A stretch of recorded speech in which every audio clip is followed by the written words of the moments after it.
Olá, meus irmãos, graça e paz, tudo bem com você?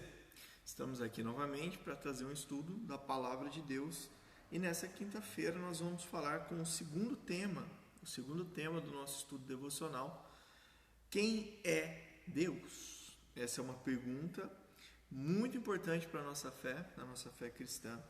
Quem é Deus? Quem de fato é Deus? E quantas perguntas, nós temos a respeito de Deus, e dúvidas que nós temos e criamos, e quantas respostas genéricas nós temos a respeito de Deus, Quando falamos de Deus a respeito do que Ele é, o que Ele representa, os seus atributos, algumas respostas genéricas, como Deus é tudo, algumas respostas vazias a respeito de quem é Deus, e a gente vai falar um pouquinho disso no nosso comentário hoje, sobre quem é Deus. Bem, a pergunta já nos fala, esse questionamento: quem é Deus? No nosso livro, a resposta é a seguinte: Deus é o Criador e sustentador de todos os seres humanos e de todas as coisas. Ele é eterno, infinito e imutável. Seu poder e sua perfeição em sua bondade e glória, em sua sabedoria, justiça e verdade. Nada acontece exceto por meio dele e por sua vontade. Mais uma vez aí, quem é Deus? Deus é o Criador e sustentador de todos os seres humanos e de todas as coisas. A primeira coisa que nós entendemos é que Deus criou tudo aquilo que nós vemos. Que Deus, além de criar os seres humanos, Ele é criador do universo e Ele é aquele que sustenta o ser humano e todas as outras coisas. É por isso que o apóstolo Paulo vai dizer lá em Atos, capítulo de número 17, ao Deus desconhecido, que por meio dele nós vivemos, movemos e existimos. Ou seja, tudo o que nós temos e tudo o que nós somos é diretamente ligado à autoridade e domínio de Deus. Deus nos criou para a sua glória. Deus nos criou para expressar a sua vontade. Deus é um Deus criador, sustentador de todas as coisas, perfeito, puro, imutável, onipresente, onisciente. Quando eu falo esses três atributos mais conhecidos de Deus, como onipresença, onisciência e onipotência, estou dizendo que Deus tem poder para estar em todos os lugares. Deus, ele é soberano para agir em todos os lugares. Deus está em todos os lugares. Deus é onipotente, ou significa, no nosso português, assim, algo bem mais tranquilo, é que Deus tem todo o poder. Ele é todo o poder e todo o poder vem dele. Ele é a fonte de todo o poder, E onisciente, ele é também a fonte de todo o conhecimento. Todo esse conhecimento que a gente vê no mundo, tudo aquilo que a gente vê por aí, a ciência se multiplicando, tudo isso existe porque primeiro Deus deu. Tudo vem dele, Ele é a fonte de todo o conhecimento e ele tem todo o conhecimento de tudo e de todos. Ele tem conhecimento da nossa vida, ele tem conhecimento do nosso pensamento, ele sabe aquilo que passa na nossa cabeça. Não é possível fugir da presença de Deus. O salmista vai dizer, se ele fizer a sua cama no mais alto, mais alto monte, ou se ele descer as sepulturas, lá está. É por isso que o Resgate vai fazer essa música, Se eu fizer a minha casa no mais alto. Essa música do Resgate é uma expressão do Salmo, falando a respeito desse Deus soberano. E aí, para a gente ter uma base bíblica do que a gente está falando aqui, eu convido você a abrir sua Bíblia ou acessá-la aí pelo celular em Salmos de número 86, versos 8 a 10 e depois o verso de número 15. Querido, eu queria lembrar você que Salmo não é capítulo, o saltério ele é em números, até porque os Salmos ele era cantado, é uma adoração. Então, Salmo de número 1, Salmo de número 2, Salmo de número 3 e por assim por diante. Então, Salmo de número 86, versos assim como de canção, do 8 ao 10 e também o verso de número 15. Entre os deuses, e note que Deus está em letra minúscula, né? Deuses. Entre os deuses não há semelhante a ti, Senhor. Não há obras como as tuas. Todas as nações que fizestes virão e se prostrarão perante a tua face. Glorifica o teu nome, Senhor, porque tu és grande e fazes maravilhas, só tu és Deus. Porém, tu, Senhor, és um Deus cheio de compaixão, é piedoso, sofredor e grande em benignidade e em verdade. Interessante que o salmista entende a respeito de quem Deus é, da sua soberania. Só tu és Deus. Por que o salmista também coloca entre Deus esses outros deuses? Porque existe sim outros deuses, mas não existe outros deuses no aspecto de haver um outro Deus ou uma outra divindade. Mas existe a possibilidade de eu endeusar, de eu colocar como Deus algumas coisas na minha vida. Seja ela uma crença vazia, seja ela uma imagem, seja ela uma idolatria a algo, uma idolatria ao dinheiro. Você vê que Jesus vai dizer a respeito desse Deus, né? Se Mamon é Deus, se o dinheiro é Deus, siga então o dinheiro. Mas se Deus é Deus, siga Deus. Abandone a prática de buscar somente o dinheiro. Então, o homem tem essa característica, né? Mas a Bíblia também vai nos dizer que, na verdade, não existe outros deuses. Mas o homem faz para si deuses. Faz imagens e esculturas, adoram, idolatram pessoas, e faz com que essas pessoas sejam deuses. E aí, o que o salmista está dizendo nada mais é a respeito da sua cultura, porque dentro da sua cultura existiam outros deuses, existiam deuses filisteus, deuses amorreus, deuses dos heveus, dos heteus, dos jeruseus. Assim, em toda a cultura em volta do povo de Israel tinha essa ideia de outros deuses.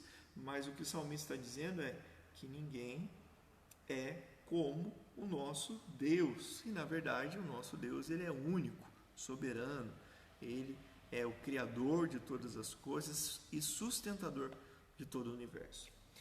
Há dois comentários, um do Jonathan Edwards. Jonathan Edwards, que foi um dos principais avivalistas do seu tempo. É dele a famosa pregação Pecadores na Mão do Deus Irado, que o Dr. Mark Lloyd Jones, né, que foi um líder anglicano, trouxe para o conhecimento de todos nós a respeito dos escritos de Jonathan Edwards. Antes do Dr. Martin descobrir sobre os seus escritos, suas mensagens e seus tratados, nós não tínhamos nenhuma informação ou não tinha assim essa difusão, né, do nome do pregador Jonathan Edwards. Essa mensagem, Pecadores na Mão do Deus Irado, ela é muito interessante, porque enquanto Jonathan Edwards a pregava, as pessoas que estavam no auditório, na plateia, eles se prendiam ali a cadeiras, às suas pilastras, aos seus bancos. Tamanho era o temor e o tremor diante de Deus, reconhecendo o seu pecado, reconhecendo a sua falha e o medo de ir ao inferno, né? Esses eram os reformadores da igreja. É bacana a gente colocar esse adendo aqui. Sem dúvida, isso está no comentário e esse livro eu coloquei aí para os irmãos acompanharem no grupo do nosso WhatsApp. Então, se você quer saber na íntegra sobre esse estudo, está lá no nosso WhatsApp. Ou se você quiser mandar aqui no chat da igreja, eu te mando o livro que nós estamos usando aí para falar das doutrinas cristãs. Sem dúvida, o Criador do mundo é também o seu governador.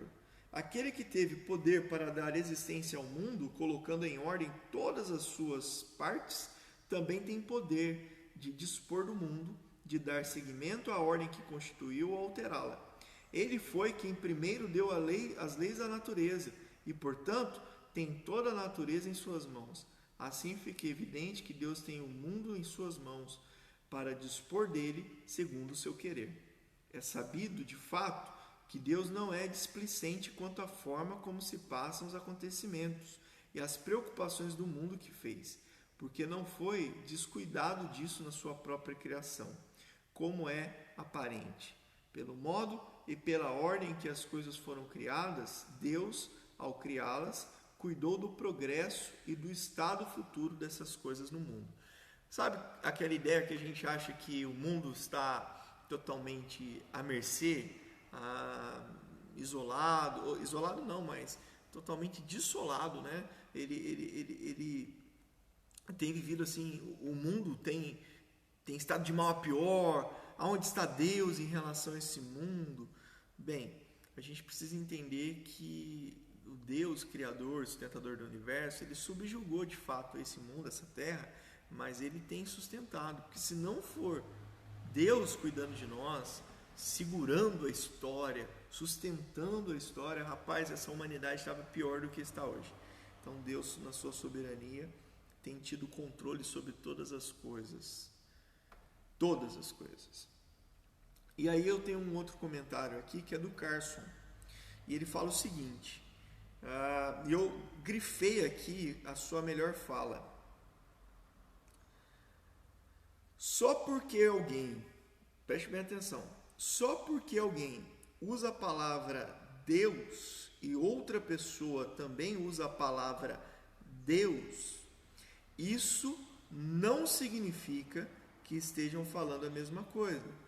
Para alguns, Deus é um sentimento inexprimível, ou a causa imutável do começo do universo, ou um ser cheio de transcendência. Mas nós estamos falando do Deus da Bíblia, e o Deus da Bíblia é autodefinido. Ele fala de si mesmo como eterno e justo. É o Deus de amor, é o Deus da transcendência, ou seja, ele está acima do espaço, do tempo e da história. No entanto, ele também é Deus imanente, ou seja, está de tal modo conosco que não é possível fugirmos dele. Está em todo lugar, é imutável, é verdadeiro, é confiável e é pessoal. Quando a gente fala Deus é tudo, a gente não está falando de fato de quem é Deus e o que Deus é e o que Deus faz. Deus é amor. Deus é definido como amor em João capítulo 4, 1 João capítulo 4. E esse amor é um amor todo poderoso. Esse amor é um amor sustentador de todas as coisas. Esse amor é um amor benigno, longânimo, mas também um amor justo, um amor puro, um amor que tem toda a autoridade. Então, quando nós falamos de Deus, nós nos esquecemos de que Deus não é tudo. Deus criou tudo que nós vemos. Deus criou o homem. Deus criou o universo. Deus é antes que tudo houvesse. É isso que o salmista vai dizer no Salmo de número 90, verso de número 2. Antes de nascerem os montes e de criares a terra e o mundo, de eternidade e eternidade, tu és Deus. Vamos ler de novo? Antes de nascerem os montes e de criares a terra e o mundo, de eternidade e eternidade, tu és Deus. Quem é Deus? Agora, quando você for questionado a respeito de quem é Deus, a sua resposta não vai ser mais Deus é tudo. Deus é tudo para mim. Deus é tudo. Deus é o Criador de tudo que tem, de tudo que há, e é o sustentador de todas as coisas. Ele é bom, puro, perfeito, imutável.